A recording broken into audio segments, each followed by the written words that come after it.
चारा नहीं खा रही, क्योंकि उस गाय का नियम था कि वो हरा चारा ही खाती थी। अब गर्मी में कहां से हरा चारा मिलेगा? गर्मी में तो केवल सूखा भूसा मिल जाता है। अब वो ग्वाला भूसा गाय को देता है, पर गाय खाती नहीं। गाय दुबली हो गई एकदम। और गाय का जो मालिक था वो बड़ा दुखी हो गया कि मेरी गाय भूखी रहती है, कुछ खाती नहीं है, भूसा खाती नहीं है, सूखा चारा खाती नहीं है, इसको तो हरी घास चाहिए, हरी दूबा चाहिए। अब गर्मी में, बैसाख के महीने में इतनी गर्मी में कहाँ से हम हरी दूबा, हरी घास लाएंगे? गाय एकदम दुबली हो गई, उसकी हड्डियां दिखने लगी, मांसपेशियां नहीं दिख रही। दुखी था, बैठा था। उसके मित्र ने पूछा कि तू इतना दुखी क्यों हो गया? तो उसने कहा मेरी गाय कुछ खा नहीं रही है।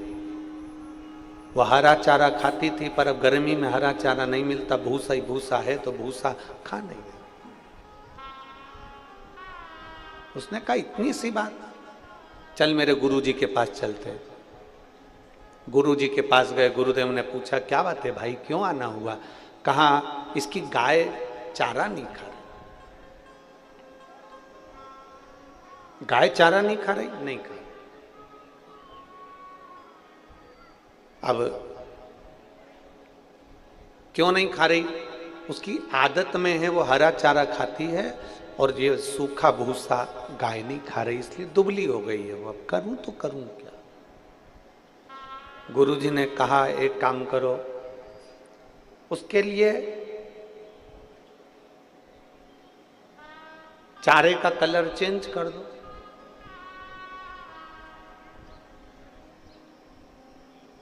व्यक्ति ने कहा इतने सारे चारे का कलर कैसे बदलूंगा मैं?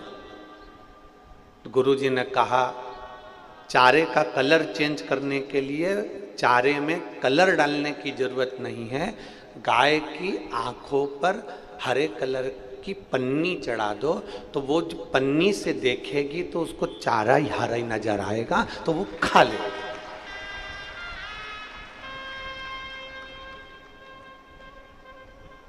अब बहुत ध्यान देना इस चरित्र को, केवल गाय के चरित्र से अपने को, अपना चरित्र देखना। ये पूरी दुनिया भूसा है।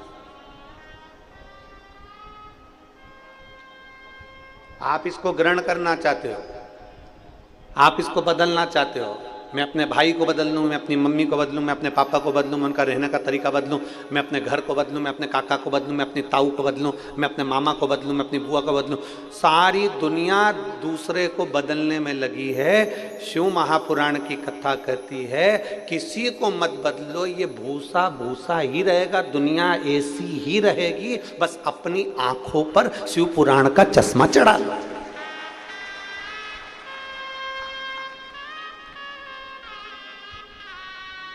दुनिया बदल सकते हो क्या आप? जम के बोलो जरा। नहीं बदल सकते।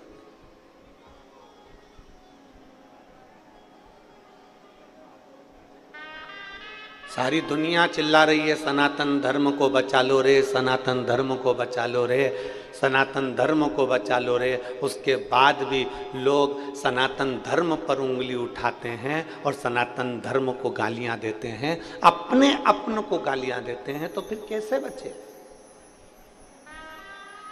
आप दुनिया को नहीं बदल सकते, ये ऐसी ही रहने वाली है। भूसा कभी हरा चारा नहीं बन सकता, उसमें कितना भी कलर मिला दो। चतुरता गुरु से सीखो। गुरु जी ने कहा गाय के ऊपर हरे कलर की उसकी आंखों पर पन्नी चढ़ा दो तो उसको चारा हरा दिखने लगेगा। उसी तरह अपने को, दुनिया को नहीं बदलना, अपन अपनी आंखों पर भगवान के नाम का ऐसा चश्मा चढ़ाओ जिससे हर एक में शिव नजर आना प्रारंभ हो जाए, हर एक में परमात्मा नजर आना प्रारंभ हो जाए। हम अपनी दृष्टि से कभी कुछ गलत देखे ही ना। जिस दिन अपनी वाणी से सुबह 4 बजे से लेकर रात्रि को सोते समय तक तुम्हारी अपनी वाणी से तुमने किसी को अपशब्द नहीं कहा, तुम्हारे मुख से निंदा नहीं निकली, तुम्हारे मुख से अपशब्द नहीं निकला, तुम्हारे मुख से किसी की बुराई नहीं निकली, तुम्हारे मुख से किसी के लिए गाली नहीं निकली, तो समझ लेना वो दिन तुम्हारा नहीं था, तुम्हारे पूर्वजों का, तुम्हारे पितरों का, तुम्हारे भगवान का दिन था।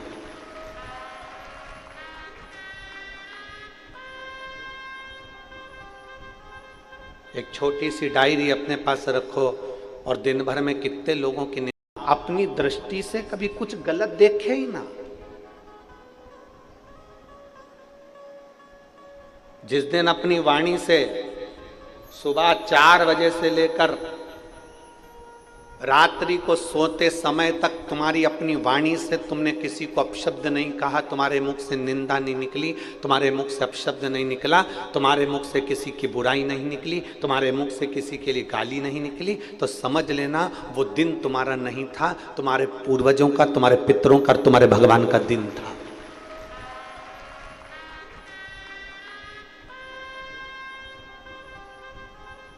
एक छोटी सी डायरी अपने पास रखो और दिन भर में कितने लोगों की निंदा करते हो उसको लिख कर रखो कि मैंने आज 4 निंदा करी है, मैंने कितने लोगों को गाली दी, मैंने कितने लोगों को अपशब्द कहा।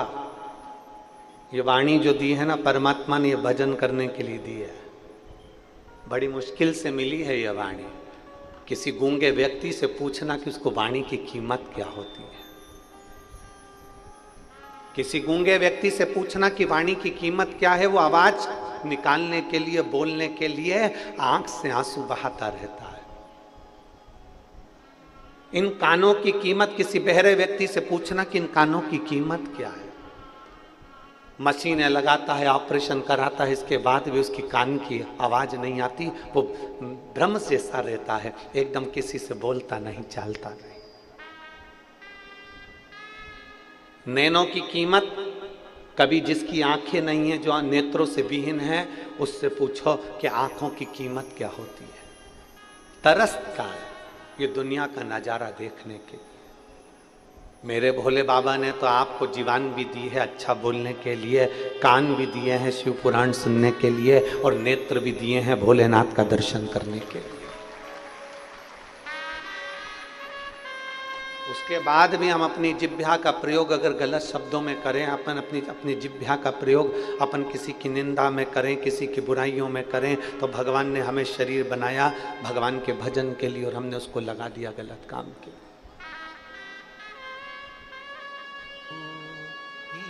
हमें दुनिया को नहीं बदलना।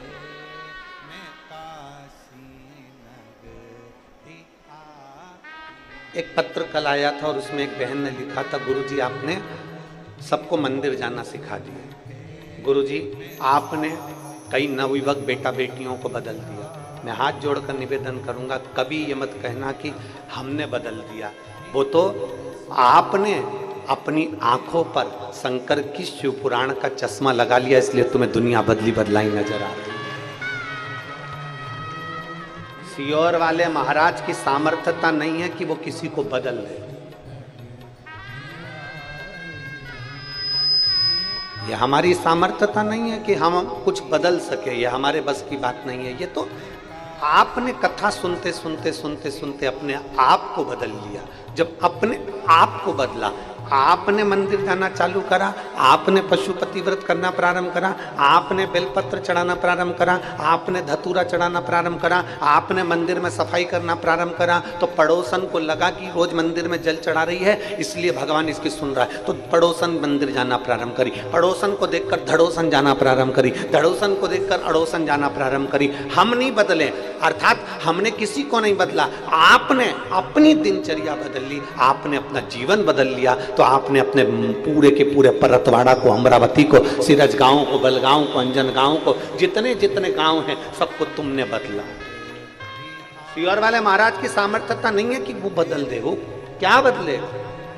हमारी कोई सामर्थ्यता नहीं कि हम कुछ बदल सके, हम कुछ कर सके।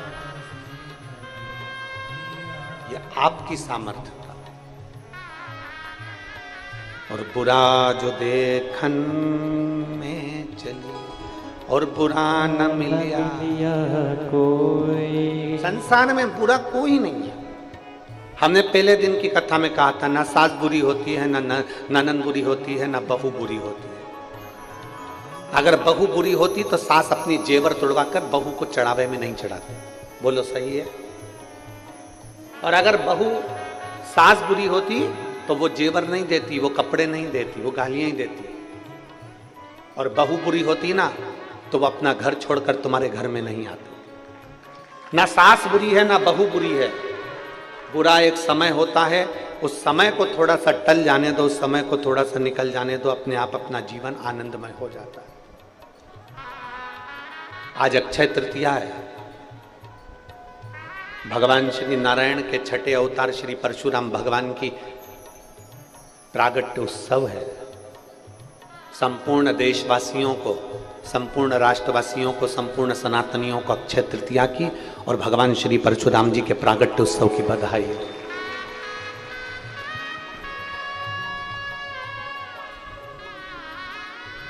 परशुराम भगवान से हमको एक चीज बड़ी विचित्र, बहुत सुंदर चीज सीखना चाहिए कि कैसी भी विषम परिस्थिति आई पर परशुराम भगवान हार नहीं माने।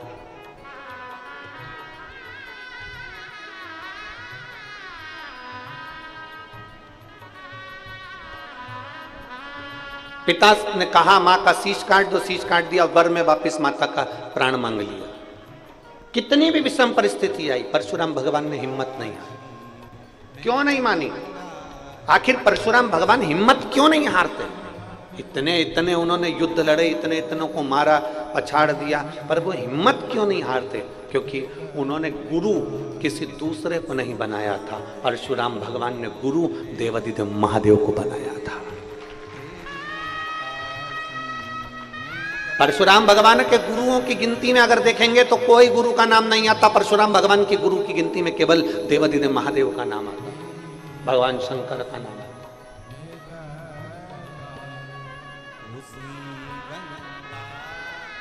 हमारे जैसे नहीं थे परशुराम भगवान की, हम भटक जाते हैं अपने गुरु के पथ से।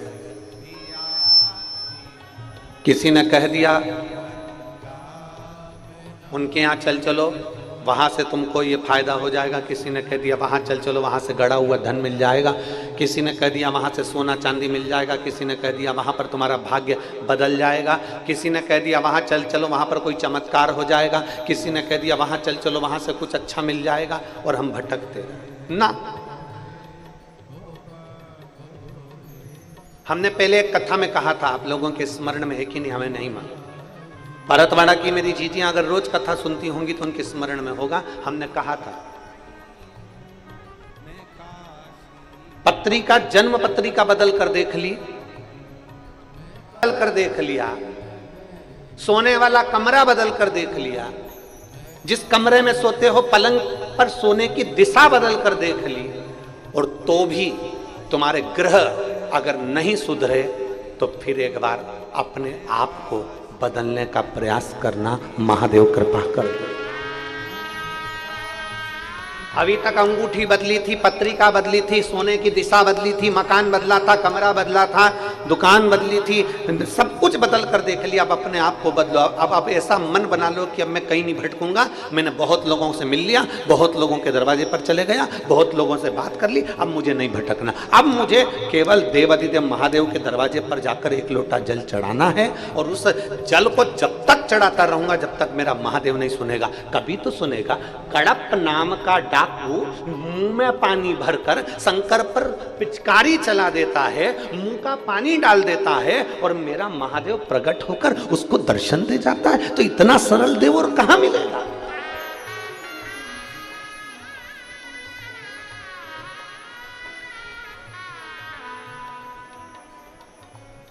इतना सरल देव कहां प्राप्त हो? विचार करिए। हम दुनिया में रहते हैं ना, हम हमारे मोहल्ले को बदलने का प्रयास कर रहे हैं। मेरे कॉलोनी के लोग बदलना चाहिए, मैं जैसा बोलूं ना वैसा करना।